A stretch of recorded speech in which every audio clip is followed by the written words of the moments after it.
Unmute. Hi guys, this is Cindy from Part-Time Permies, and Mike will be joining us in a few minutes. He is just cleaning up downstairs from working all afternoon on getting things done. So we're headed out of town on Monday, or on Tuesday. Sorry, tomorrow's Monday.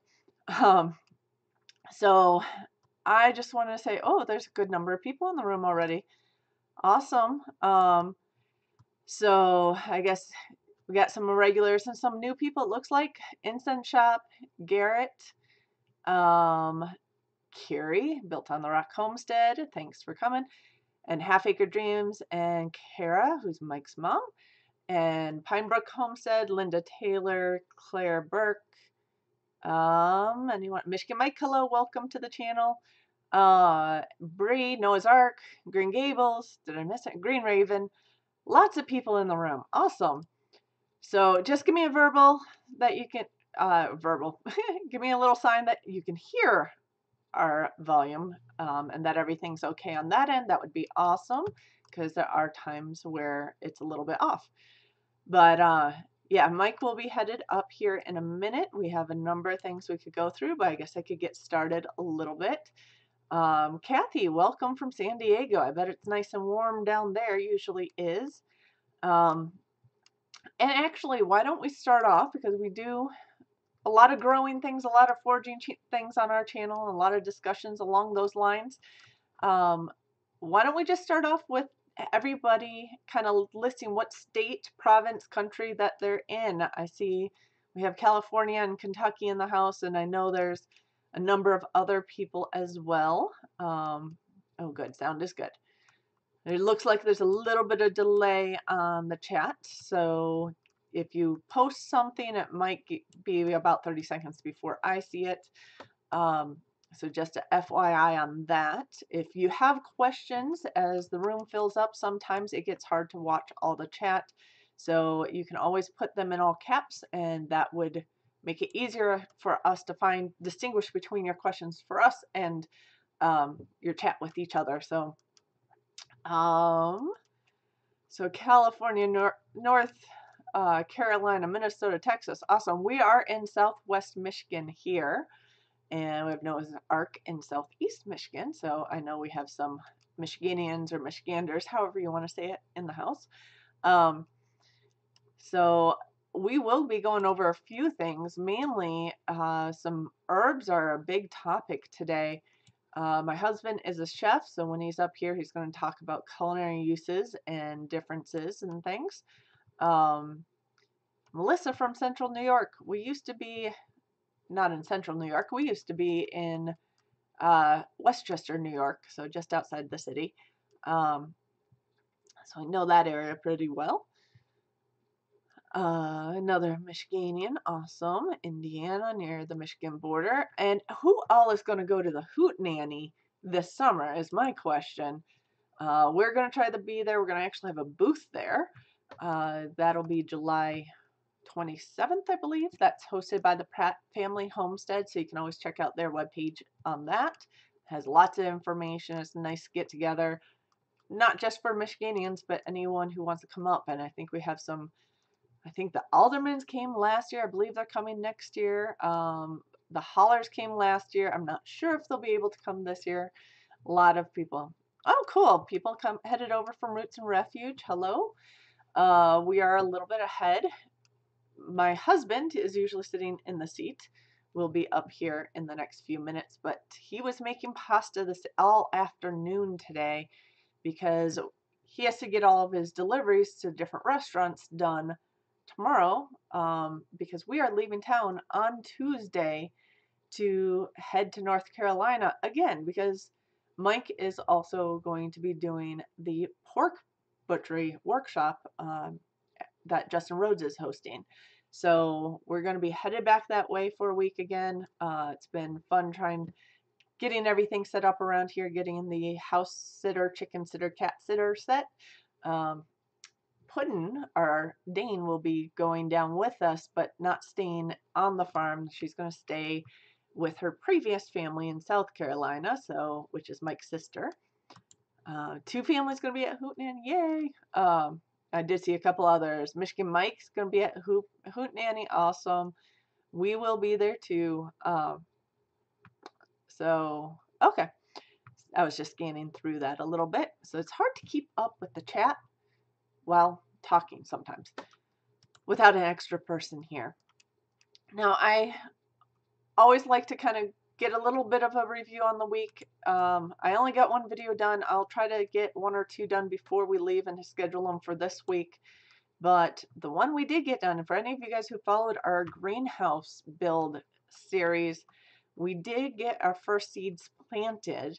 However, our greenhouse, during the day it's been nice, especially on the sunny days. We've actually gotten up to the 80-degree mark in the greenhouse, even though, well, mainly because we're in the 40s outside and sunny. But usually it's about 15 to 20 degrees warmer in the greenhouse than the outdoor temperature, but we've been down in the teens outside.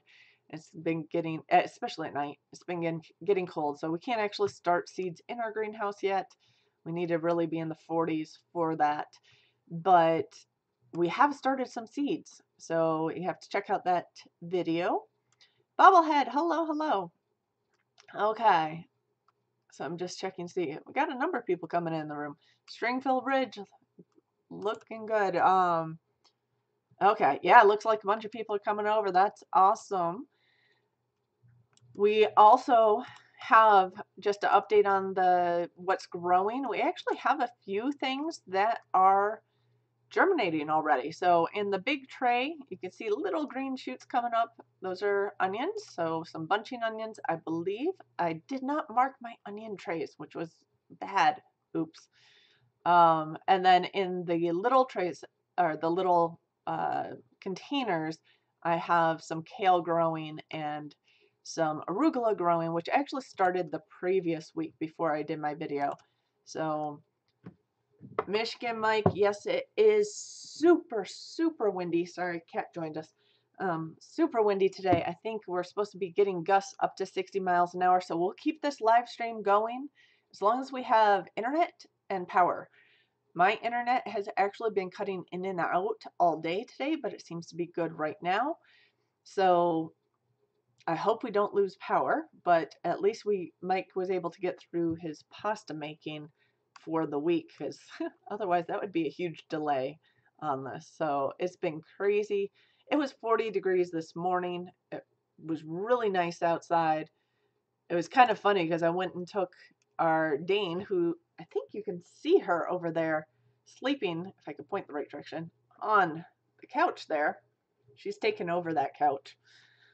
But Brindle Dane out in, well, the snow had all melted at that point, outside in the kind of brown stripe. She's kind of camo here, a little camouflaged.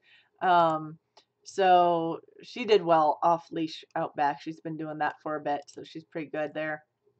But that is Puddin', our Dane from down south.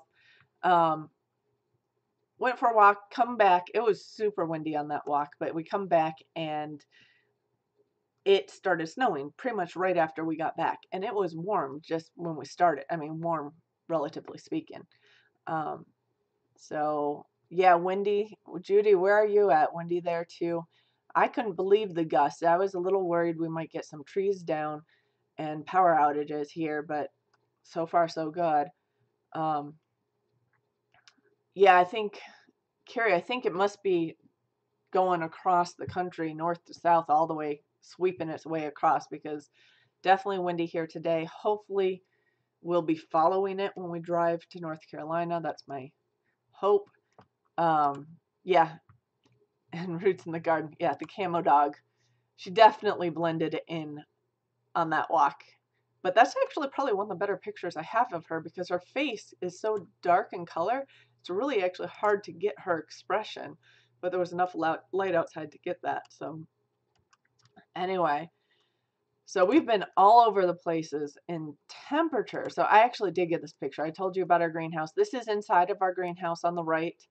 That was, I believe, yesterday when it was in the 40s outside. It was 86 degrees in the greenhouse. But we've also had snow outside. The snow finally melted last night with some rain, but it also snowed later this afternoon, so it's back again. I'm trying to see if I missed. Yeah, cold and windy in North Carolina too. I think it's supposed to warm up by the time we're down there. At least last time I checked, it said it's going to be in the 50s, so that's warm enough for me. Um, and that's probably actually perfect weather to do the butchery for the hogs because it'll be cool enough and it'll get cool at night. So when we're storing the hogs at night, we won't have to worry about refrigeration too much. We'll have ice, but won't have to worry about it as much. Seeing what else is coming through the chat here. Yeah, it's been crazy storms. I think most of the rain actually missed us. And same with most of the snow, I think, was north of us. Most of the rain was south of us. But we definitely got caught in the wind. And we did get a little bit of the precipitation too. But yeah, the extreme wind was primarily this afternoon here. It was looking like we have a bunch of trees to the next of us, a big, old oaks and stuff. And they were looking like they were blowing quite hard. A little worried about them falling over, especially onto our coops, which are shaded by them. I do think Mike's coming up here in a moment here, so he'll be joining us in a minute. Okay. Oh, yeah. Jeff at Bubblehead Homestead, I did share your video with Mike's parents because they have bulldogs. So I thought the bulldog and the cow was awesome because, well, the bulldog wasn't too riled up by the cows, was he? But anyway, I saw that video. You should check out Bobblehead Homestead. He's got a lot going on down where he's at too, which is fun, and a lot of animals that like to visit him. But okay, so we'll keep going here. What else do I have going on? Well, I did do not a foraged food this week. So for those of you guys who've watched our channel before, we do oftentimes a featured foraged item of the week, but sometimes we'll do some medicinal values of various things or, edible, what you can do with it as well, obviously, because my husband's a chef. He can talk a lot about that. But so what we decided to focus on this week was something that a lot of people grow in their gardens. We have it out in our garden. It comes back every year. We actually have two types. Anyone want to make a guess at what this is a picture of? It's obviously an herb in our garden. And the bottom right picture is frosted over. And it's still growing well in the snow. I mean, not growing. It's probably holding in the snow. But it'll bounce back in the spring. It'll start taking off again, and in fact we'll probably have to cut it back before it gets too far. So anybody know which herb that is? Which perennial herb that we're going to talk? Yes, thyme. I have two types of thyme in the garden, obviously. So we have common thyme in our garden. Some people call it French thyme, German thyme, or just thyme. We also have lemon thyme in our garden. So this week's item that we're featuring is thyme. Oh, yeah, autocorrect. Yeah, autocorrect doesn't help us. It is thyme, and it is one of my favorite herbs. I really like the lemon thyme, just flavors of that in general. But it's been used. It grows naturally and wild around the Mediterranean, like of course in France and Germany as well. But it also grows east through the Middle East out, probably all the way out to Afghanistan, Pakistan area. So you can actually forage for it in that area. But there are a whole bunch of different varieties of thyme. The one that most people know of is Thymus vulgaris, which is the common thyme or the garden thyme. And the Thymus serpillum is the other type that's often grown. That's a little bit more of a spreading thyme as well. But there's different cultivars of each of those. So you can get different flavors for both of those species. But hello 13 moons. and I'm cheating. I do have a link below in the description that links to our webpage and blog that is where we post these descriptions and have pictures and things like that. So you need some time.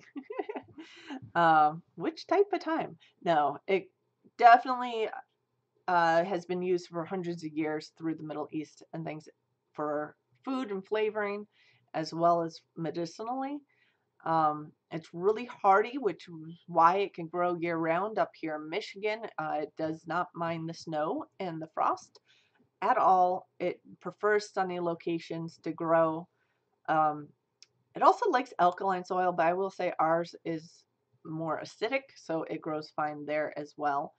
Um, of course, to harvest it, you can cut the sprigs throughout the season and use them fresh or dry. They are much stronger fresh than they are dry. Put and moved, yes. Um, so she's resettled and falling back asleep again. But yeah, so, oh, hi there. You gonna join us? You take Helix's spot? Or Helix took your spot. So we have a lot of new people in the room. This is Mike, for those of you guys who don't know. Hello. And you were downstairs working on pasta. Yeah, I'm trying to finish work. Yeah. So working so we could get out of town on time. Need to plant some of the lemon thyme. I like the lemon thyme. I really do like the lemon thyme, the flavor of it. Yeah, but you can't use it that diversely. Not as much, I guess, on because it dominates. Like where you use lemon. Yeah, but you Yeah. got to be careful. There's a lot of things that really They're strong. It's distracting. Yeah, it's really strong. There are some people who use it in tea too. I've seen that. Yeah, that's fine. Yeah. So, yeah. So obviously, a lot of culinary uses for thyme in general too, but traditional and some current medicinal uses, you can use as a tea to treat coughs and upper respiratory tract infections and GI infections. You can make a wash as a disinfectant. It does have a lot of antimicrobial, primarily antibacterial and antifungal activities. So you can use it as a wash for more surface cuts and things like that. Some people use it as a rinse to treat a sore throat or other dental and oral problems that are infections. Some people use it as a treatment for insect bites and stings. And thymol, which is one of the main components of thyme, is used in cough syrups and in medication for actually bacterial vaginosis and candida infections. So it is in modern medicines all over the place as well. There's a lot of research on thyme as far as it has an anesthetic property too, which is why some people use it for between that and the It's got camphors in it. So. yeah. Between that and the antimicrobial, use it for dental work sometimes. And then the essential oils have been shown to have those antimicrobial, antifungal effects. So there's a lot of research on that. Other uses, you can use it as a nectar source for your bees. They like the little flowers. Potpourri, of course. People use it in that because it has a strong scent. It's in the mint family, so almost everything in the mint family has really aromatic scents to them. And some people use it as a preventative or treatment for GI and respiratory infections in livestock as well. So they'll put it in the food or the water for their livestock to try to prevent worms and other issues.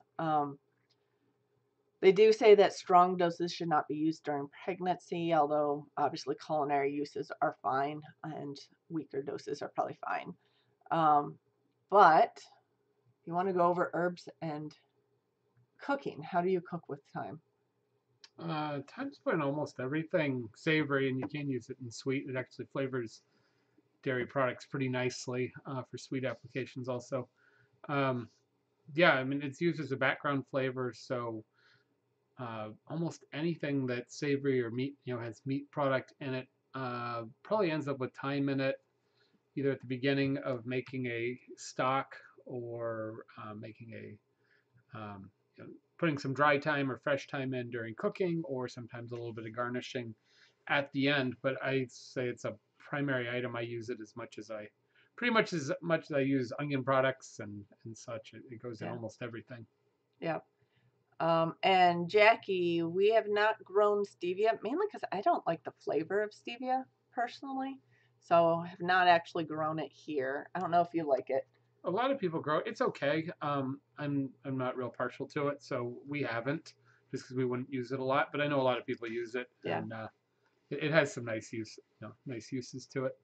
Yeah. And it definitely does. It has a sweetness, but it does have a aftertaste or bitterness factor when it's fresh. The commercial products, they chemically cut that bitterness, so it's a little more sweet without the finish. Okay. Yeah.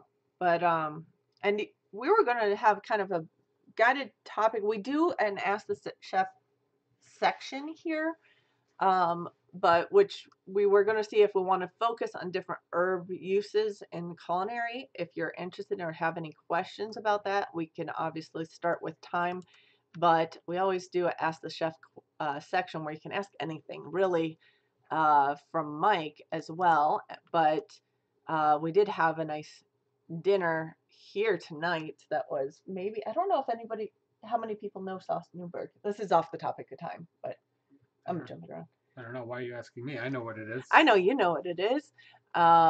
Anybody heard of Newberg sauce or lobster Newberg or seafood? We had seafood with Newberg. But that's what we had for dinner We tonight. didn't have any lobster though. No, we didn't have lobster. We had seafood. It's a little bit harder to get some of the fresh seafood that we used to get. Well, yeah, it's just a little. Yeah. It hangs around. It goes through more hands, so it's quality and price isn't always there compared to being on the East Coast or the West Coast. So. Is there a thyme that is a go-to variety? Yeah, English thyme, standard thyme or English thyme, French thyme, German thyme. They all call them the same. Yeah, they're all pretty. But they're European basic, and then Yeah. they have all of them that sort of like mint. There's a bunch of hybrids and flavors which all are interesting, but frequently don't always serve every purpose. Your standard garden thyme, a lot of times they'll just put that one word thyme on if you buy it at the nursery or whatnot. Yeah, that one. Normally it'll say English thyme or common thyme on it. Yeah. At the nursery, but yeah. So, and you definitely use it in everything. I mean, the things I was finding. And you can pretty much chop it to the bottom, to the base at the end of the year, and hang, whatever you have extra, you just hang it.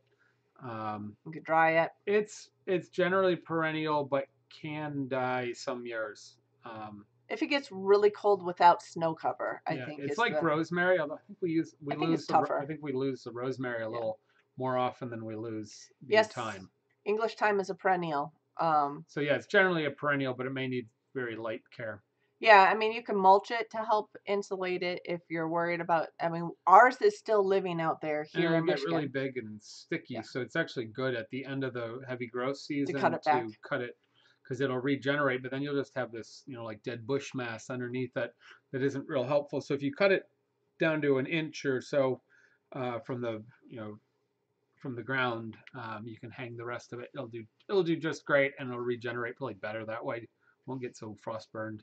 What's the best way to find what herbs go best with what meats or veggies? Well, you could, for the most part, use traditional cookbooks, and they'll pair them. So your basics is bay leaf and thyme go in almost everything. Some form of onion product, whether it be white onion or shallot or green onion or scallion, and then you can kind of work out from there for things that a lot of European cooking uses tarragon or chervil, which has a light anise flavor. Of course, Mediterranean cooking starts using the oregano, basil. And some of those type of items. And thyme can be used as a tar, which is the wild thyme that they have in the Middle East. Thyme's used pretty much across the world. Slightly different variations, but it just keeps things taste savory. It's a nice background flavor. Leg of lamb, I do heavy rosemary, thyme, chopped garlic or shallots, cracked black pepper. Rub that down. I tend not to stuff the leg because it doesn't cook out very well. So I tend to do a heavy crust on the outside. Um, of course, parsley. Parsley is bitter or astringent, so a whole lot of chopped parsley can go nice. So you make a real nice either dry product or fresh for the lamb. It will get a little roasty, toasty, almost burned, but that's okay. A lot of it falls off, and it'll do really nice. Tina was saying she picks the leaves at the nursery and tastes them to see if she wants to buy them. Yeah, that's probably not a bad idea. Yeah. I mean, one might be a little nicer than the. Yeah. Hopefully, they're all about the same, but should be. And I know rosemary. I'd have to look it up. I didn't look it up. I believe Thyme, you might be able to start from root cutting or like bury a branch and let it root. I know on rosemary you could do that, and they're very similar related plants. Where you bury a branch, let the roots grow, and then you could cut it off and replant that branch. Yeah, Thyme, if you cover parts of the stalk with soil, it will definitely it would send out roots. But you can just, it's so, especially in its main growth period, it's so, vibrant that you can just cut out a chunk out of the ground and just move it. You don't really have to be that careful transplanting it because it only takes a little bit, and it's like it's a weed. It just grows. So I like to grow thyme and other herbs mixed with some of my annuals. So I don't do necessarily herb garden. I do have it in an area where it won't be disturbed so much. Actually, I have it on the hugelkultur bed at the moment. But one thing we found, there was a type of thyme called broadleaf thyme or African thyme that had a really big leaf that we accidentally found out in New York when we had our apartment that it prevented the mites on our pepper plants because we're growing in pots, and the broadleaf thyme that was growing near our pepper plants, those pepper plants didn't have mites on them or aphids on them. It was like aphids. And those that grew further away did have aphids and a lot of damage on them. So we started growing broadleaf thyme with pepper plants when we can, and we don't have that version of it. Yeah, we lost that one after quite a few years. It's kind of, that one's not it can't take the cold so much. It's an African plant, but and it's awfully strong for. You can use it for cooking. Sometimes it's used with pork and stews, but you use a very small amount. It's better for the smell. Cooking geese, same thing. Bay leaf, thyme, some form of garlic or onion product. A lot of times I use shallot. You can also put in ginger root. Some people will stuff it Asian style. Yeah, we'll stuff it with a part of an orange. Kind of let it base. But again, the more you stuff in the center, the less it cooks. So you want to allow some good air, hot air to get in there. Otherwise, you get kind of a half-cooked mass that doesn't seem to always taste good as when it's fully cooked. You can also marinate for a day or so in similar type products to help infuse the meat before you roast it. But all those things work pretty well. And Margie says that she cuts X's in her lamb and stuffs that with the spring onions and garlic. That's a common way to stud it. That works pretty nice. So the outside gets roasted or almost burned. The inside kind of steams, and it usually gets enough exposure that it should be pretty well cooked. It's when you roll and stuff it like boneless and you smear the whole inside and roll it, that can work, but you got to slow cook it, especially if you're not fully cooking it. It tends to not cook. Now, I find the onion product and garlic is raw still, so I like to keep it towards the outside, but studding it is a nice way to work with it. I've never rolled rolling lamb with with flour. What was that back? Oh, you want to go back? Yeah. A mustard rolled in wheat flour and cornmeal.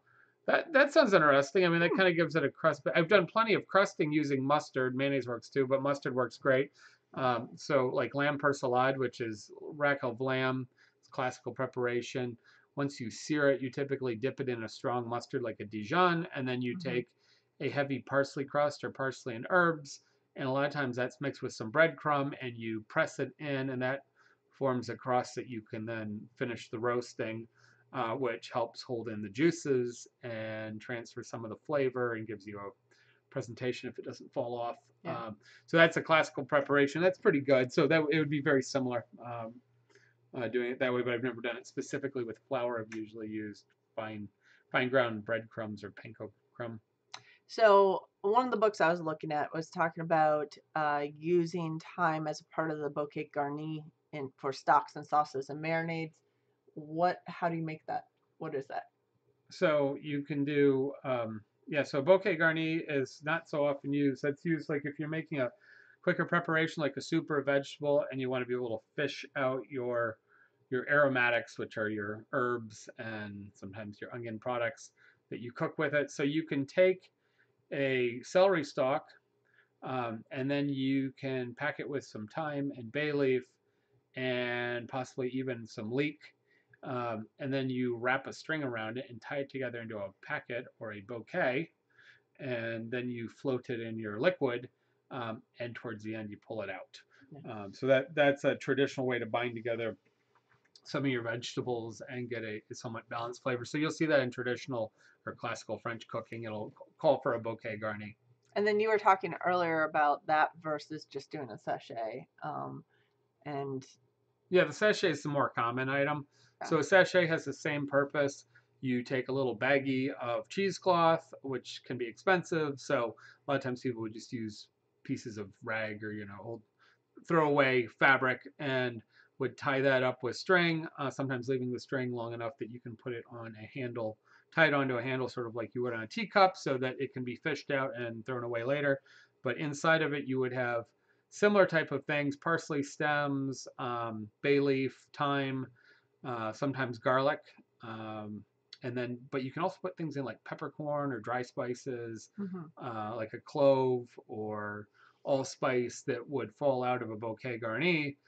You can wrap that in your sachet. So the sachet could have almost anything. You can do your corning spices for corned beef, and then of course you remove it so that you don't have to eat it, or especially if you have to puree it, like you're making a soup and you're gonna do a pureed soup. The worst thing is when you forget to pull your sachet out, and and we're talking it's harder at home. You can do it, but let's say we're doing like pumpkin soup or potato leek soup, and you've got cinnamon sticks and maybe a piece of allspice or anise in there or something, and then you got and that baggie doesn't get pulled out, and we use big burr mixer or stick mixer, and you start grinding away and you don't catch it, and all of a sudden, boom, you get hit with Thanks, Tina. thank you, Tina. Yeah, you end up getting hit with that sachet in your stick mixer, and believe it or not, even like $1,000 high-powered stick mixer, that baggie and string just grinds it to a halt, which means you got to stop or you're going to strip the gears. And yeah. So you got, but the worst part is you've probably blown that bag wide open in the middle of your soup, and you got to figure out how to get it all out. Yeah. Between whatever other purees in there. So leaving the string onto the edge to make it very so you can remember when you're busy to pull it out of your pumpkin soup or whatever. It's, of course. Yeah, really keeps your day moving along faster. And someone, who was it? The Locash Homestead said, "I never cooked goose before." Well, we've talked about it in a couple of weeks ago. We talked about it. They probably do. Yep. So I think you could go back. I think within the last. I guess it's not really tagged in the live shows. You basically cook it the same as a duck, but it's going to cook longer. And then we do have a video where we cooked a goose heading into the holidays. A year and a half ago. Yeah, year and a half ago. It was Thanksgiving time, but it would have been posted heading into Christmas. Yeah, so I can try to look that up for you if you like and post. Goose cooks out pretty easily. Generally, when you do it on the bone, you cook it well done. I do recommend brining it for a day or two, and then basically cook it like you would a turkey or a duck. It needs to cook a little longer, and you need to get it to render down. But and if you find that, the way I always know that it's done, obviously not burning the outside. If the legs, when you kind of wiggle the legs, they feel loose because they may cook for 2 hours. Because a big goose will cook like 2-3 hours, less than a turkey, but a lot more than chicken. It'll stay tough, and then all of a sudden you'll be able to kind of wiggle those legs, and if they're falling off, you probably overcooked it a little bit, but that not lucky. We did not cook lucky. No, we didn't cook lucky. That was the number one thing. We actually, when we raised our geese, in fact, it was just before Justin Rhodes got here, because I believe the geese were only couple weeks old or a few weeks old when Justin got here. I guess that's over a year and a half ago now. But we raised 3 geese and we only needed 2 for guards. So yes, one of our geese ended up being Thanksgiving dinner, and turned into a video for how to cook a goose. So it was a young It was a young goose. It was probably at that point probably about 5 months old. It's kind I of wanna say. perfect. Yeah. Perfect for a goose, for a Yeah. roasting goose. And our geese are meat breeds too, so they do grow a little bit faster than I think Chinese crested or the tufted Romans and things, because they usually use more for guard geese. So that's I think what the roads have and what some other people have. So I'm just seeing if I could dig up that video at the same time. But okay. Okay. Yeah, so Gus and Lucky are the 2 Yeah. geese that are Hi, Heaven's Gate, Terry from. long term hanging out with us. Yes. So mother-in-law has, and we're picking out buckshot of Malville dinner. Oh Well, no. that is always Wild the issue geese. when you do wild game is the potential for shot, especially in the birds. And so it's a totally different meat and flavor and texture. It eats totally different wild game. And so, but it's kind of rare and special. But if you took it down with shotgun, then yeah, you can pick out some of it, but you're going to be dealing with some shot. So. Yeah. So I'm almost the page where we have the goose cooking video. It's actually cooking the turkey and the goose for our Thanksgiving meal. That's right. Yeah, we cooked turkey also because we had people in the family that would not touch the goose. A goose, by the way, a large like commercial goose, probably serves 4 to 6 people. It's got a large keel bone. The breast meat is long and thin, similar to a duck, kind of a squarish or rectangle, and it does not yield nearly as much meat as a percentage compared to a turkey. So don't invite 20 people over with 1 goose. No, you might need more. Yeah. You will need more. Yeah, I mean a really big goose. I don't know. You might get enough goose for 8 people, but I really think 4 to 6 is what I think is kind of a good range for a modest amount. You're not talking about a pound of pile of meat, but a decent entree or main item for your. And you're right, Tina. Gus is our other goose. So Gus is in charge of our silkies, and Lucky is in charge of our main flock. The link I just posted is the link to that holiday cooking video that we did about a year and a half ago, or not quite a year and a half ago, where we were cooking goose and turkey. So if you're interested in that, and you can actually apply goose cooking techniques to duck too, right? Similar? Yeah, no, they both, because of the really fatty, thick skin. Hi, Karen. The meat is generally considered dark meat, eating much more like land animal than poultry. It's if you ate it blindfolded, you wouldn't think, unless it was doing a lot of. Now, if wild animals could be eating a lot of, swampy stuff or eating a lot of berries, the meat texture could be totally different. But if you're doing a domesticated one, I would say blindfolded, you're going to think you're eating red meat. But it's got a unique flavor, but nothing like chicken or turkey. So, but you can treat duck and goose equivalent. I think they taste very similar. And they're really good when the skin is rendered down crispy. Yeah, you need to get the skin crispy. Otherwise, you got to get the skin off because it's just going to be inedible. So either by slow roasting it works fine, or going through a confit, salting and slow simmering in fat or its own fat. And then crisping up. Whatever you do, you're going to want to crisp up the skin before you eat it. And sometimes people either cut slits or use a pin and prick it to help release the fat under the skin faster. I think if you slow roasted it, generally, for the most part, takes care of itself. So where did I see something? Sorry, Bubblehead said you want a guard goose, but if it doesn't work out, yum. Yes. Yeah, there's always that possibility, if it starts attacking your chickens. Multi-purpose birds, if they're not useful you can before they get too old and tough and you fed them for too long, yeah. Yeah. And of course, if they're a little older, then what you're going to want to do is you can do stews and braises, or you can cook it slow and it's confit. Cook the legs, which are going to be the toughest portions. Yeah. Take the legs off, salt them, go look up a recipe for confit, and then cook it in. Ideally, its own fat, but you could use a lard or a neutral fat, and you're going to slow simmer it below boiling for about 3 hours until it becomes tender, and then typically you rest it, but you could eat it within a few days, or you could rest it in its own fat as a preservation, and that comes out amazingly good. I think that tastes better than But then you're the not breast eating the meat. skin. You can. You can on Yeah, that? so after you've run, yeah, of course. Okay. So if you've, many times you take the leg apart and you pull the meat out, you remove the bones and Okay. skin, external fat, and you serve it like in salads or whatever.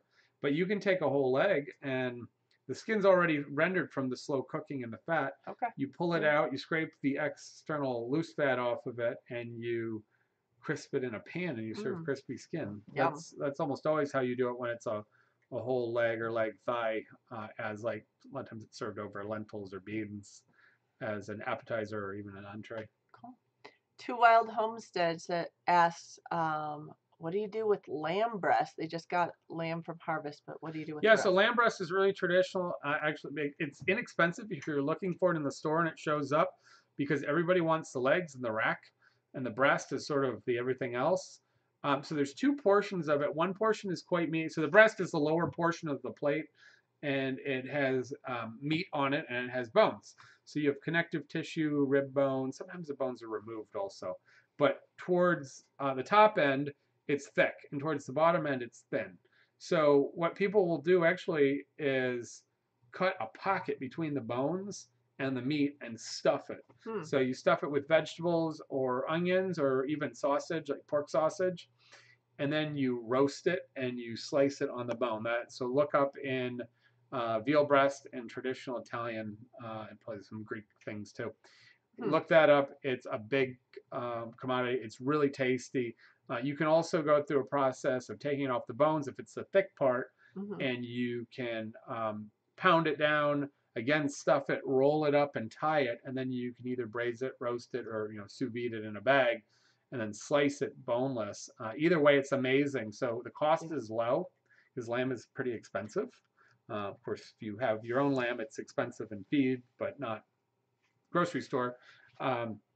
But people don't know what to do because of the time on it. So, but as a grocery store, that's if they show up, it'll be a really good deal. I was pulling them out of a store years ago in Yonkers, New York. They would have 3 bone breasts. They had them for a number of months. They were getting them as probably offcuts. So the nicer bone section was probably going to a restaurant or somewhere. They were taking a little bit thinner section. They're selling at $1 and change or $2 a pound or something. So I bought them 2 or 3 times and did different roasting and stuffing. But you can also just plain take them and braise them in stock, lamb stock or beef stock or whatever, and braise them in stock and vegetables, and then you pull the meat or slice the meat, and depending on how much you cook it, and it's amazingly good. So, or after you tenderize it, in braising, you can also pull it out, throw it in your broiler at the end, and broil it for 10 minutes or whatever to get it crispy and sort of roasty on the outside. So it'll be tender in the middle, roast. Treat it. It's a lot like beef short ribs. Treat it in that type of way. And Bubblehead asked a question. Jeff over there says, on the subject of older birds, hypothetically, how might you cook some 6-month-old roosters coq au vin? Yes, 6 month isn't too bad. You're not gonna roast it or grill it. You're gonna want to stew it either for soup or cut up the pieces and stew it with vegetables, potatoes. Coq au vin uses wine and other things. But you're gonna want to do it a moist, slow preparation. It will probably take 2 hours. Now we've done even older roosters, like 3 years old. They'll take 3 hours. Treat them just like red meat that you're gonna make in a stew, and use the same flavors, the same type of vegetables, and cook it nice and low and slow, or crock potted or such. Probably about 3 hours in a standard oven or on stove top. Don't let it run dry, and it will get tender and will be amazingly tasty. Now, if it has excess fat pads around it, you may want to trim that off, or even trim. You could trim all the skin off before braising because it will render a lot of fat that you have to pull off. So you may want to sear it and braise it, skin off. Okay. But you don't have to. You're just gonna Yeah. remove some of that extra fat before you eat it, or it's gonna be just overwhelming. Some of the older birds, if you could get it past because if you do short cooking, a lot of people do too short and it's just way too tough to eat. But if you could get it past that Mhm. and get it broken down, it's really got a lot of flavor to it. Yeah, it just and it's not strong. Especially the domestic birds, they don't get strong at all. They just get meaty and chickeny. Oh So yes, you can absolutely cook a 3-month-old rooster. yeah, They're we did one that was three years old or older, and I three wasn't. month is young. Yeah, 3 month is fine. Yeah. So 3 month is 12 weeks. Yeah. They're probably So little. yeah, so on a pastured traditional, like what we do, we tend to, they're very small at 16 weeks. We tend to take them around 20 weeks, Hmm. which makes them not real good for the grill, because they're a little past that, but to get them to around approaching a 4 pound size. But we also do heritage breeds. We We don't don't have have a meat meat breeds. breed. So Yeah. a meat breed is typically 8 weeks, but if you're doing it, pastured, and it might be 10-ish weeks Yeah. and that's just to maximize size, get it towards 4 pounds and keep it tender. I would say once you approach 15-ish, 15 weeks, you're losing Some of the tenderness. possibility. You may be pulling the breast off and still grilling or sauteing that, but the legs are getting a little tougher, so you Hmm. may use them in two ways. But 3 month olds, it's fine for running around. It's not going to eat soft like a grocery store, but Yeah. brine it, it won't be that tough at all. And Curious. then as you get towards 20 weeks, start Yeah. paying attention to getting it cooked a little slower and wetter. So Carrie, the chickens in the grocery store are usually Cornish cross chickens, and they're usually harvested about 6 to 8 6 to 8 weeks. weeks, really super. Yeah. And they will be at the 4.5 pound At that point. cleaned. They're huge. Even the hens will be. Yeah. Yeah, exactly. And that's why you have broilers, fryers, roasters in the store. Um, they just differentiate by size, weight, which is Hmm. very minimal. They just pick the bigger ones or very slightly longer growing patterns, like a week or two. But it really comes from that process of people would select the chicken for the preparation they're cooking, and they would pull it out of their yard, or or you would have the chicken and you would select your dinner item based upon Hmm. what you knew about that chicken. So yeah. Yeah. So if you have layered breeds or dual purpose breeds, which is what we've been harvesting here, we usually end up doing that around 16, 20, even 24 weeks. We've done that. And then, of course, extra roosters will always go there. Um, Older hens, we tend to cut our flock down by about a third each year. So a third of the flock will be 3-year-old hens. Um, and that way we can rotate new hens in to get a constant laying production of eggs. But then you have to cook those older hens a lot How do slower. they process the chickens in the grocery store? Very fast.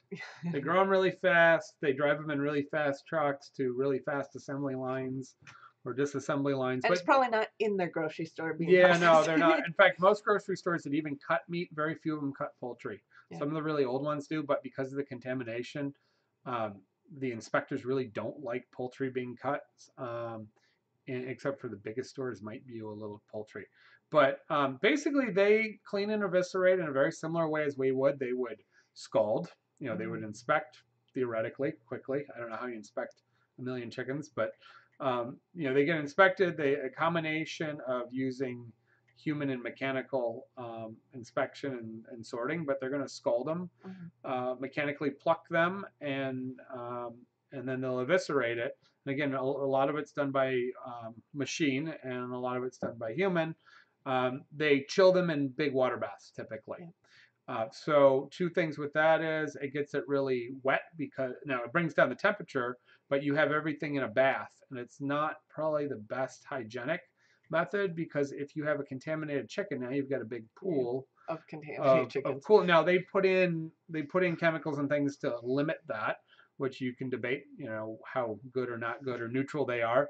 And then they take it out. Now the other thing they do is almost all commercial chicken is brined. It'll say X amount of water. It'll have that little diaper thing in the bottom that's soaking wet, and you pay for quite a bit of water. So they pump them.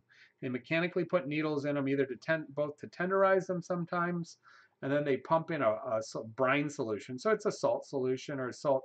It retains water. sometimes it has flavor, but it mostly just retains water, which will keep it more juicy when you overcook it, or because it's very young and has very little fat, it's doing a quick brine. So while it's sitting on the shelf, you're getting it brined, and then yeah. So there are a couple brands of chicken that are air dried. So there was one out of Canada that we used to buy commercially a lot in New York for a restaurant I worked for. They were great. I think they're called Giannone. Hmm. I think some of the D'Artagnan chickens maybe have some air dried ones also. So what they do is they grasp the chicken after it's been eviscerated and rinsed down quickly. They put it in a wind tunnel on on a hook or whatever, and they air dry it, which does two things. It prevents all the well, it does three things. You don't have it submerged and soaking in water, even if you're going to brine it. It's not getting everything soppy wet. You're actually getting the skin to dry and apply to the meat a little better, which means it may roast and crisp better. Hmm. I also think because poultry fat's fairly water soluble, unlike beef and pork, where you don't transfer flavor and like raw fat very easily in the water. It seems like poultry fat has a lot of flavor, and you could possibly be losing some into that bath. And then also, I think if you've isolated them, even though you can move around contaminants by blowing them in the air, I think that you may have a little better food safety. I was told, just as a story by somebody, that if it wasn't accepted practice to do the chill baths for so many years, I It don't wouldn't go. modern food safety probably would have never allowed that method of let's put it in a big bath. Putting on some form of a hanging system, conveyor, wind tunnel system to chill them would probably be a more modern thing. I think it's Yeah. just cheaper and we haven't done that. But I can tell you, if you can find an air dried chicken, because we were buying from two different sources, they're really noticeably better. Hmm.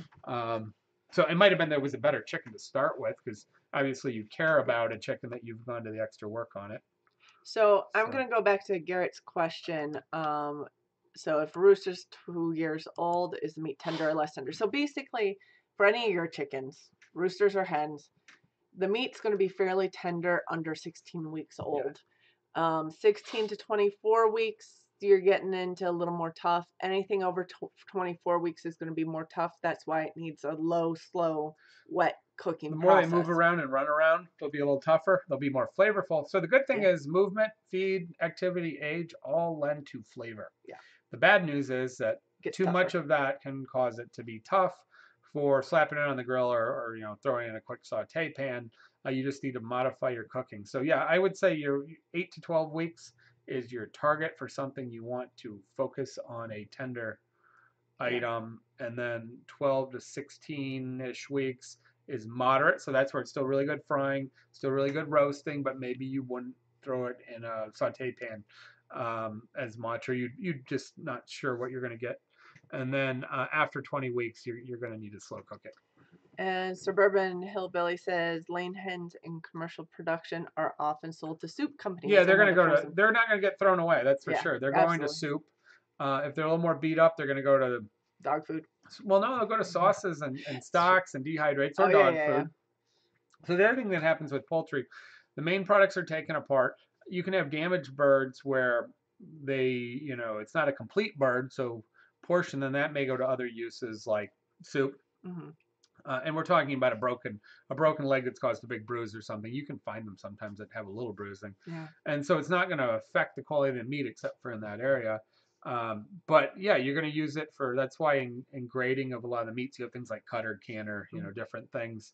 But then you have them mechanically separated, which means they use air or water jets or different things to basically blast all the little bits of meat that you didn't get scraped off around the bones and joints. And then that product can be used also for making stocks. It can be used for your really low end chicken nuggets or chicken fritters, which are a blend of fat, chickeny meat scrap, and bread. It's not unhealthy probably, but it's not extremely appetizing. And the reason they're so cheap is because they're really scraping the last bits of stuff.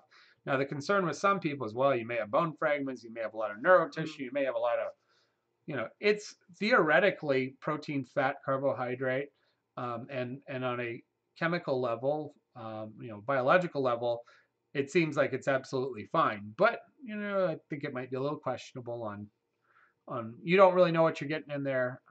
So they make a big slurry of the product, and you know, that's what it is. A little different than the whole beef pink slime because that had other stuff put in it too. Yeah. So you know, Yep. good use, maybe a little overly frugal. I like to take that stuff and boil my bones. I don't scrape it all off. I boil my bones and make stock. So it would be the same stuff that's going in your chicken stock. Mm-hmm. That's why it's probably not that harmful.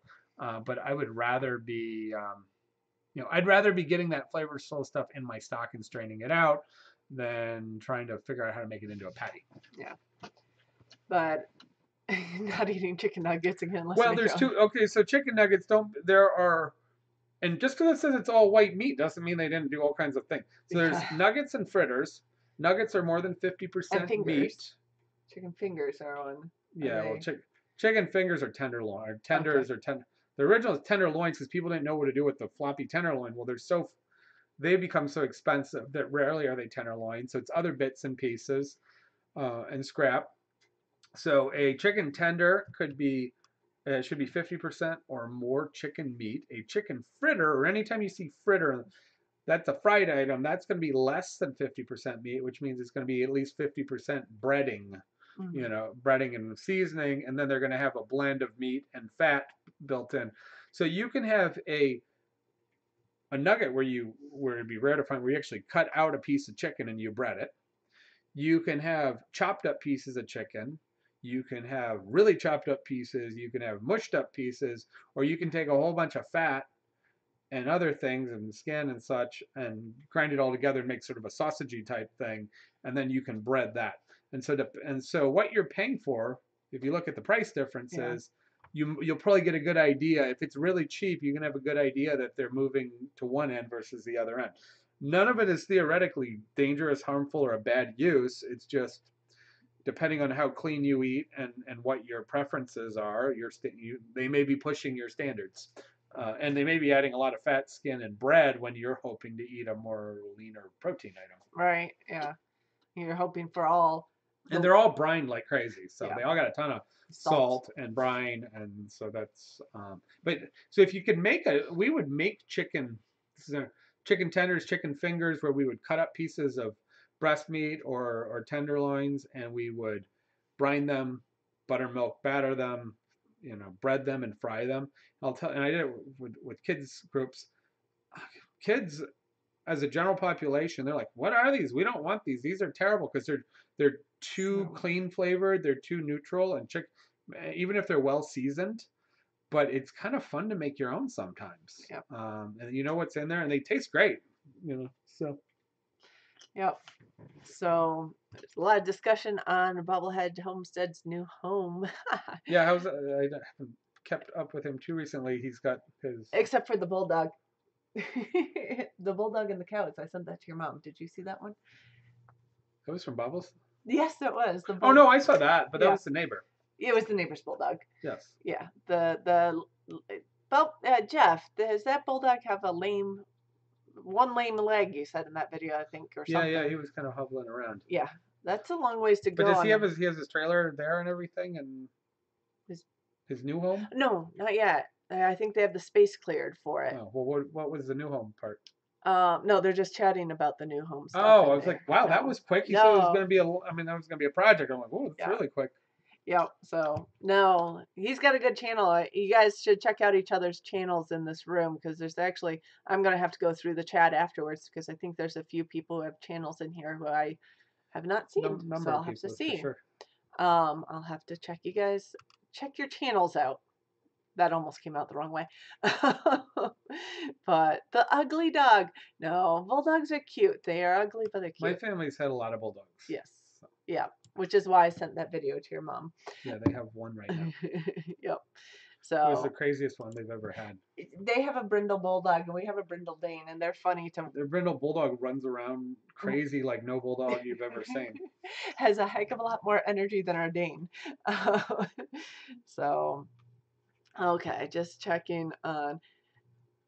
Yes, White Picket Fence. I love his channel too. I haven't had as much time to watch everybody's I watch videos. Bubblehead, not all the time, but you know, I get I'm subscribed and I get updates, and I see probably a couple of videos a month. Which, by the way, his being subscribed I'm subscribed too, but my being subscribed is this channel being subscribed, and his Yeah. is his name. Have But you ever tasted horse meat? Yeah, I yeah, actually had horse meat Chevelle. this, what was it, May? Yeah, we went to Yeah, Montreal. yeah, we were in Montreal and we were at a really nice restaurant that and they had it on the menu and I'm like, well, what the heck, let's do it. And I knew what it was. It was, of course, it was cheval, the Yeah, French word for it, and they had a horse fillet and it was huge. I mean, it yeah, looked like a bull tender or a cow tender. Um, and it was actually the way they prepared it, it was very good. yeah. So, and by the way, for those of you that really like, oh my gosh, I can't believe they're eating horses. Horse fillets are not the old glue factory horses and your pet horses. It's actually Raised for a meat. horse breed that's raised for meat. So it's a small horse, and you may still not be a big fan of it, but it is destined for meat, and it would be like growing a lamb or a goat or whatever, a cow. So just so you know that you probably don't want to eat the old horses anyways. No, They're going to taste terrible. They're so, again, we're talking about a couple week old chickens, months old chickens, years old. Now, when you're talking about a land animal that's got years and a years, mammal. the Yeah, amount of buildup of strong flavors and toughness of the meat would be not good. is it popular in Italy? Yes, it is, especially, I believe, southern Italy Yeah. mostly. It absolutely is eaten in Italy. It's eaten in France. Sicily, yeah. My Through grandmother, Europe, it's a yeah, delecacy, and Greece for sure. my grandmother is Africa, my yeah. grandmother was Dutch, and I remember a story of my dad. My grandmother loved to eat horse meat, and Americans are probably the only ones that actually have a problem with eating yeah, horse meat. Um, she tricked my dad the into rest eating of the it. world, I think, Yeah, sees it as a delicacy. It would be like the way we see lamb chops. Not yeah, everybody likes it, but many people really, really want it when it's available. no. So So yeah, I think that may have been the only time I've had horse. We were at a world-renowned restaurant, and I'm like, well, this is the place to do it. So. yeah, yes, And there's it was Cindy, it was my entree. Cindy yeah, tried it and it was very good. yeah, I'm not a big fan of filet either, but yeah. but the preparation was done well. So yes, there are meat breeds for horses, but they are not Mm. the same as your pet horses or racing horses. Yeah. But okay, Holly, going back to Holly's question, can you talk about beef tenderloin? She craves it. Oh, what about beef tenderloin? Well, it's the most tender large muscle in the body. Therefore, it eats very soft and tender, but it lacks flavor and it lacks fat. So for hardcore steak eaters, they tend to stay away from it. So people that want something that's easy to eat and delicate and rare because there's say an average tenderloin's 5 or 6 pounds cleaned, and there's only two of them on a 600-pound Yeah. steer. It's expensive by rarity, not necessarily by amazing qualities, but the qualities of tenderness are there. So that's a personal choice. But it doesn't move around and exercise a lot, so that's why ribeye and other cuts might be more flavorful. So it's not your choice, and do you like a ribeye, a sirloin, or a fillet is a personal choice. There really isn't a right answer to it. So yeah, Yeah. So and okay. keep it towards the medium rare and under. And my opinion, that's the only way that it eats well and properly. If you don't like it that way, cook it more. There's a lot of chefs like you can't eat it other than rare. I disagree with that. You eat it however you want, but it's a very low fat cut, even though it's tender, so it will dry out quickly, which means you can't overcook it. You need to sear it to develop flavor. You usually need a sauce to keep it wetted and moist so it tastes good.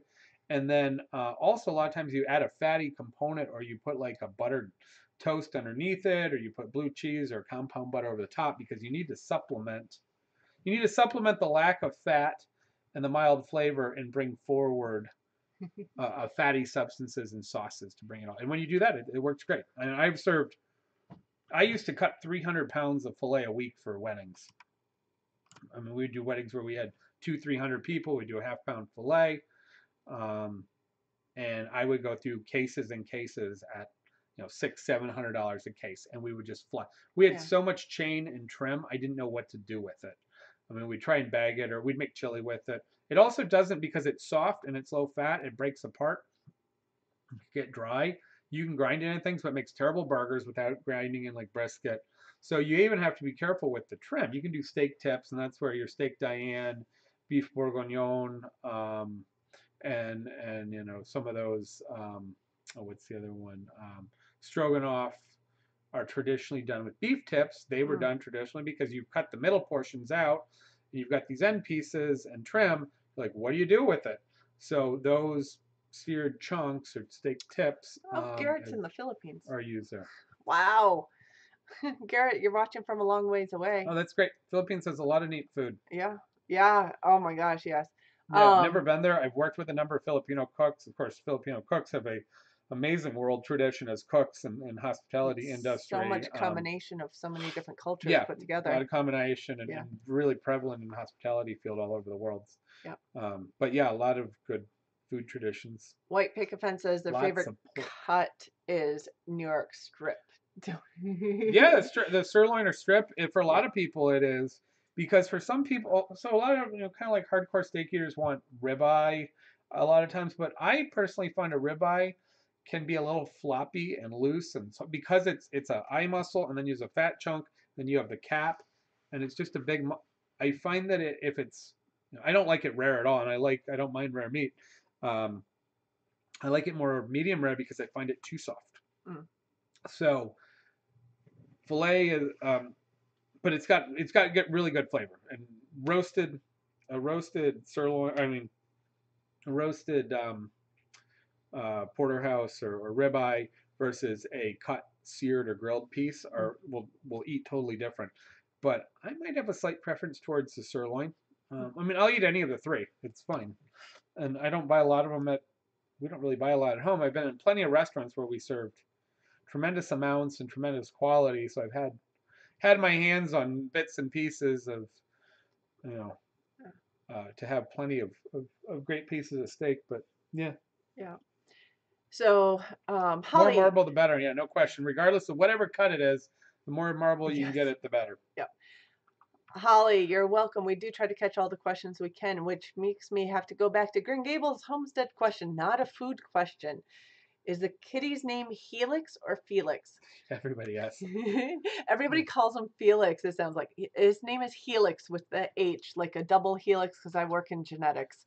So you didn't do the giveaway yet, though. It's after 10 o'clock. Oh my gosh, completely forgot the giveaway. The end of the month.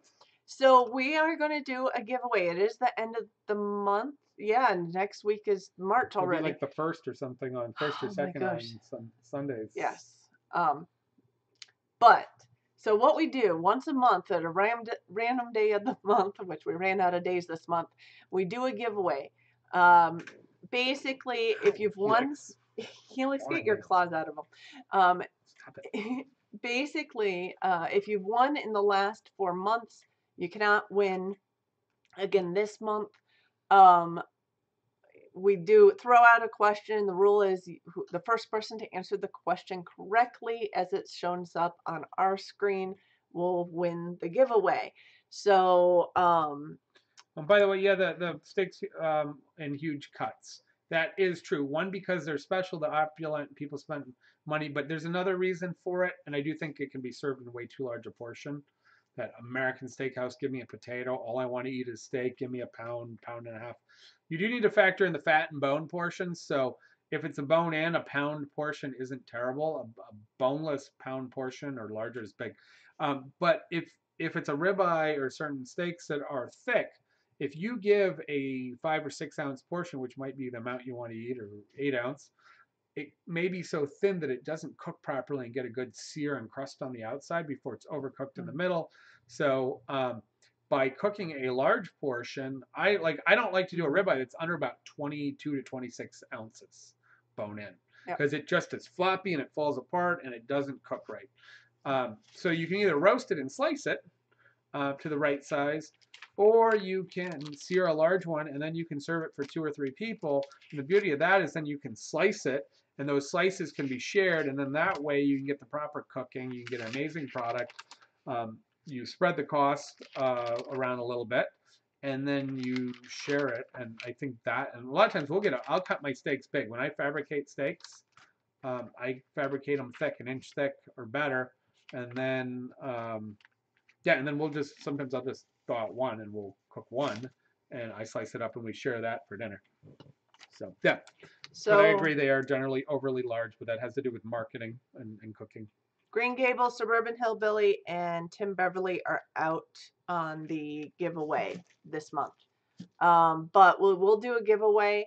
Um, going back to it. I'm talking 26 ounce, 40 ounce. 40, you should see some of the steakhouses. Yeah, but spread them. You actually should eat. This is what dietitians will tell you. About 4 to 6 ounces of protein once or twice a day. That's all you need metabolically to maintain your muscle. We can obviously use more nutritionally to fatten us up in place of other things, but your average protein at each of 2 to 3 meals, 4 to 6 ounces, even if you're fairly active, is what they say. I think it's a little too small, but the idea that you need 8 ounces plus at every meal Yeah. is really fattening us up and feeding into need for calories, not need for protein or for meat. So we overserve, one, because people want that, and two, because I can get more money for it or it looks too small on the plate. And so the fancier the restaurants, actually, the smaller the portions. For a whole lot of reasons we could go into, but yeah. Should we do the giveaway? Yeah. Okay, guys. We'll do the giveaway. So the giveaway will be one question. This month, we're going to give away a choice of the beef butchery guide, a pork butchery guide that's going to come out in the next couple weeks. Or if you're not into meat and you would like some pasta, we could give you a couple bags of pasta. So it'll be a choice of one of those three for the winner. And this shouldn't be too hard a one. I did mention it at the beginning, although we haven't talked about it since. But the question for you guys today is, where exactly are we going in 2 days? Where are we going? Not just the state, but who are we visiting? So we're going to have to wait for that to catch up with it to come through. And just the reminder that it's first person showing up on our screen because Felix will be the judge. Felix will be. Helix will be the judge. No, Helix is still sitting on your lap. And actually, Bobblehead, it's interesting you say you use meat as an ingredient. I use meat as an ingredient more than ever. Yeah. The whole world uses meat as ingredient. Yes, Valerie D. There you go. Valerie D, you're right. We are going to Justin Rhodes' house. We are going to the Holler with the E. That is True Baker's Acres, but we're not going to the Hollers, although they will be at Justin's as well. So technically we are. Justin Rhodes, Valerie D, that was fast. How'd you get that up so fast? Everybody else came through a few seconds delayed. So we are bonus for actually getting for Baker's Acres for the Holler. The Holler is the name of Justin's farm. That is correct. That's with right. The E, it was spelled correctly. Yep. Although some people misspelled the Holler's name wrong. Well, since they've been hanging out quite a bit recently, it's not surprising. Yeah. So, but it'll be fun because we're going to visit Justin. You're doing the pork butchery at their farm. Yep. They're going to do a big workshop there. And that's also why we're coming out with the pork butchery workshop workbook. Really, I mean, handbook. It's a guide. Yeah. Yeah. So it's a written guide that is a supplemental. Yep. The two work together nicely. Yep. Because I can't teach every part. So and Valerie says, "Pasta, please." Okay, Valerie. Down in the link in the description below is the webpage to the pasta business. Anyone can go look there. But if you take a look there, you can see all the different varieties of pasta. We said 2 bags of pasta. Yeah, that's fine. And you can pick out 2 different types, 2 of the same type, whatever you like, and then shoot us an email at parttimepermies@gmail.com. It's all one word, parttimepermies. Probably won't. Well, I don't know. If you get to us quick, Cindy might get it sent out tomorrow before we leave. I don't know. Otherwise, it might go out when we get back. Yeah. Hint, right now, not showing on there, I have local duck egg pappardelle in stock also. Is that dry? Yes. Awesome. So it's made with duck eggs instead of chicken eggs, which makes it a little more rich, a little more silky, and a little smooth, and a touch of minerality because they eat a lot of grass. But it's not a wild flavor. It's just kind of richer. So It's if nice. that's of interest, local duck egg pappardelle is temporarily available seasonally until the egg supply runs low and I can't get them easily again. Yeah. So I run it hopefully for a couple months, but we'll see. I made about 50 bags Yep. in this run. So if you just go to the website, which is in the description here below for the West Michigan Pasta and Provisions.com, basically. And you can check out those two. Anybody else interested in dried pasta being shipped out, you can always check out that webpage. That's what Mike does for his business. So, hard to choose with so many pasta choices. That is true. And we, by the way, we do have some recipes on that page too. So if you're ever looking for pasta recipes, you can always check that out. Some of our videos on this page that are pasta related also get added to that page on how to make certain things like pasta carbonara and stuff like that. That's the other thing I was going to say. So using meat as an ingredient, the world basically does that. It's great when you can take a sort of a more tender piece or what classically is called a joint, which would be what we call a roast, or a leg or something. When you can roast that whole thing or grill it and sort of celebrate meat for being meat and eat a large portion of it, but that really should be a celebration. They have rigatoni noodles, long and big, very hard to find. I have a 20 millimeter rigatoni that's cut about an inch or so long. I can cut them longer. I mean, what you might have been getting really long ones are probably cannellonis. They're probably designed to be stuffed and are cannelloni, and you can find them, but because they break. But I have a 20 millimeter, which is about that big, And it expands when cooked. Yeah, and I can actually cut it to whatever potential length. Especially for fresh. I have not done a lot of long ones. We don't have a very intense Italian community in our area. There's some, but it's not. So the intensity of desire for pasta and specialty pastas and knowing a lot and really kind of savoring them is not so big of a deal around here as it was in New York. So I don't do a lot of as many specialty cuts and constantly as I might like, because I just wouldn't sell them so fast. Yeah, limited market in Kalamazoo, but if there's ever anything you're looking for, you can always shoot us the email and to ask if we can make it or have it, or have that ability to do it, because they each have their own die. I mean, you make these on a machine that pushes it through a brass die, so you need to have the right shaped die to make the right shaped noodle. But no, these were rigs about an inch long. Yeah, mine are just, well, I mean, I cut them to whatever length I want to cut them at, but yours are probably, they're around an inch. Yeah. When you get a rigatoni or a tube that's cut thin, short, sometimes it's called a calamarata. That's one name for it, because it looks like a calamari ring. And those are kind of fun to eat. You can find those through Chicago and specialty places. So a lot of it, I can cut stuff to length. I don't do that for one batch. And Michigan Mike, if you ever get to Kalamazoo, we sell at the Kalamazoo Farmers Market year round. So on Saturdays, you can always check that out. You're going to be at other farmers markets this year. Right? I think I'll have to do a Wednesday day market in Battle Creek. Yeah. So on this end of the state, we're not on the east side of the state yet. Add vinegar. Cutting the acidity on your, first of all, cook it last. We talked about that with one group once. Yeah. Yeah. How to make the red sauce cook not your, so acidic. your tomatoes less. If you cook it 3, 4, 5 hours, sometimes it becomes increasingly acidic.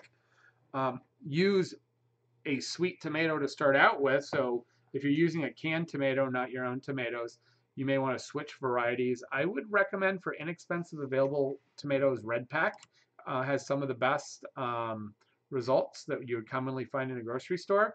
So you could have acidity from their processing or being underripe, overcooking, or you should have some acidity, and if it just develops to be a little more acidic, use balsamic vinegar or even just a little red wine vinegar can help cut it back.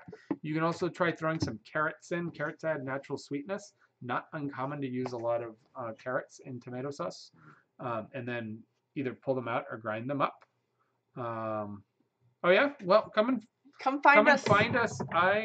Yeah, we have a Kalamazoo market and a Texas Corners farmers market, not in Texas. Sorry guys that are in Texas. Yeah. I don't know why it's called Texas, but it's right down from our area. So we do both of those. I spend the most time at the Kalamazoo market. but I do bounce around to both because I'm sort of the name and face and do the pasta. I want to interact with customers and answer questions and try and give some equal time or as much as possible to both markets.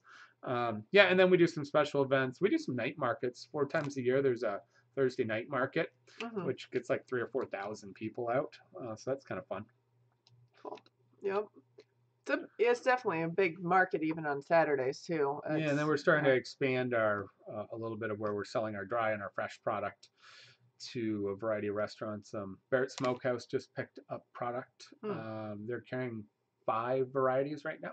Yep. Sprinkle Road. Yeah, Sprinkle Road is. Oh no. Okay. Sprinkle Road is a little bit on the other end of town from where we are, but it's not that far to downtown and to the market. You could definitely get from Sprinkle Road, depending where you are on Sprinkle Road, to downtown the market in probably 10 to 15 minutes, and it's a straight shoot in. Yep. Yeah. Yeah. Have to Michigan Mike. If you look up Google Bank Street Farmers Market, and that's where the Kalamazoo Farmers Market is. Yeah. So. Where are you located, living? He's on the east side of the state. That's yeah. We do occasionally go to the east side of the state, have family over there. Yeah, I'm so well, since I started doing markets, it's much hard to of my public, business, my commercial wholesale happens all week long, but Saturdays are my time to do retail sales. Yep. So it's important for my business and it's important for my marketing, which means the idea of weekends, I really don't have weekends. My week kind of fluxes, which is kind of normal for chefs. I go through these periods, but of where are my slow times and when I can do different things. But it's hard. We're finding it hard. Like to go do something on a Friday night, it's almost impossible because I'm getting ready for markets. Saturday I'm up really early and I'm at markets. So that means Saturday afternoon I'm unwinding or I'm really Hillsdale County. Okay, well, that's not that far away. And then and come back from market can be exhausted. A lot of times I'm just wrapping things up or you need to sleep for a while. And then Sunday I try and set it aside as try and limit work. And there are plenty of days where like today I made pasta almost all day because I've got hundreds of pounds of product going out tomorrow. So we can leave town because I need to get customers and restaurants taken care of. But what other types of booths are at our market? Oh, our market is pretty good. The Kalamazoo market is not pretentious. No. It's some of the big city markets. It's all about politics and who's who. Ours is an old style market. It's low cost. A lot of farms, a lot of produce. Yeah, we are not restricted to be 100% local or locally grown. There are some people that bring in retail product, but it's not a craft show. And we have some artisans that make things. And they label it. They label it grower, producer, retailer. Each booth has so you're an artisan means you make things that are kind of non-food, but you have to make them. You can't just bring in tchotchke. It's not a flea market. And some farmers markets won't do that. We also have growers. They physically grow at least 80% of their product. We have retailers, which would swap trade and acquire product locally or from around, and we need to hang our signs. And then I'm an artisan, which means I make things with food that may or may not be locally produced, but I physically make it. And I have to have at least 80% of my product I have to make. Carrie, no, I'm not working tomorrow morning. Yeah, and so then it's a good market. We also have food demonstrations and some food advocacy. We do lots of half off produce for WIC and senior programs as part of state, federal, and other programs, matching programs. We do some cooking demos, and they usually have entertainment, some music, more on the folk, acoustic. Well, not always acoustic, but it's kind of more folky. And then they actually allow 2 groups to come in and do political, or sign petitions on topics. You can't be aggressive and annoying because you'll get kicked out, but you can actually come and engage and try and engage people on a topic of choice if you sign up. So it's a pretty good market. And we have people come from all over the state and Chicago, and they're like, this is a great market. Now, Kalamazoo doesn't use it nearly as much as I think they should. It's a little bit out of the way. And then people come from, I live in St. Louis. I live in Chicago. This is an amazing market. Yeah. And what you'll find when you go to the big markets in the cities, our products are same price or cheaper than you'd buy in the Yeah. grocery store. When you live in a big city, the stuff's 2 to 3 times. It's like buying Yeah. Whole Foods are more expensive. Yeah. And there's politics and there's nothing left. And it's so crap. Like Ann Arbor, we grew up around the Ann Arbor one and I worked close to it. I went to school It's a across the lot street. pricier. It's not Yeah. unreasonable, but it's a lot pricier. But you are packed shoulder to shoulder. You can't. It's not a fun experience many weeks.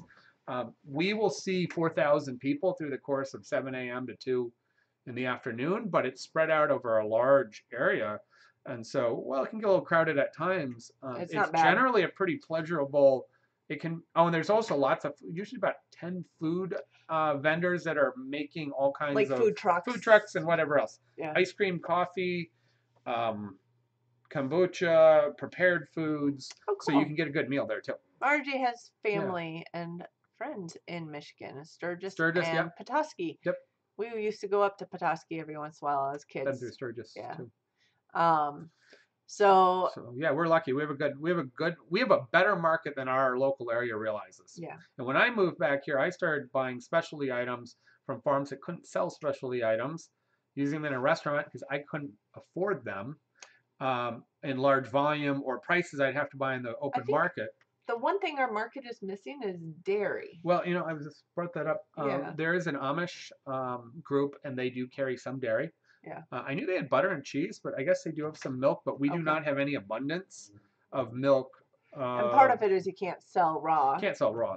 But even and we have a lot of dairy in Michigan and not that far away. No. But for some reason, we don't have a dairy vendor. Part of it, the refrigeration, the bottling. Yeah. But that is one area where we're a little weak. Yeah, Noah's Ark, Ann Arbor, cheese. Farmers Market. I went to high school across the street. That thing is so busy. Yeah, it's a great market. It's fun, but it's difficult. Very crowded. Yeah. It's almost like all of downtown Ann Arbor Art Fair in one block. And parking has always been hard there, but it's a well designed. Aside from the parking, the way it's all put together and being a historic market area, it works very nice. Well, you could park at the high school across the street. Yeah. And you could go weekly, but for the Kalamazoo one, you can. And we have a Sunday market, a Tuesday, Thursday, Saturday, and Sunday markets we have in a lot our of area. And we have a couple markets on the other end of town. This is the biggest market. It's the old downtown market. And we have a local one that's Wednesday night. But we're also an agricultural community. Yeah. The largest employer in our county, which is one we're just barely outside of Kalamazoo, is agriculture. Yeah, I think, Judy, the biggest problem got skipped on there.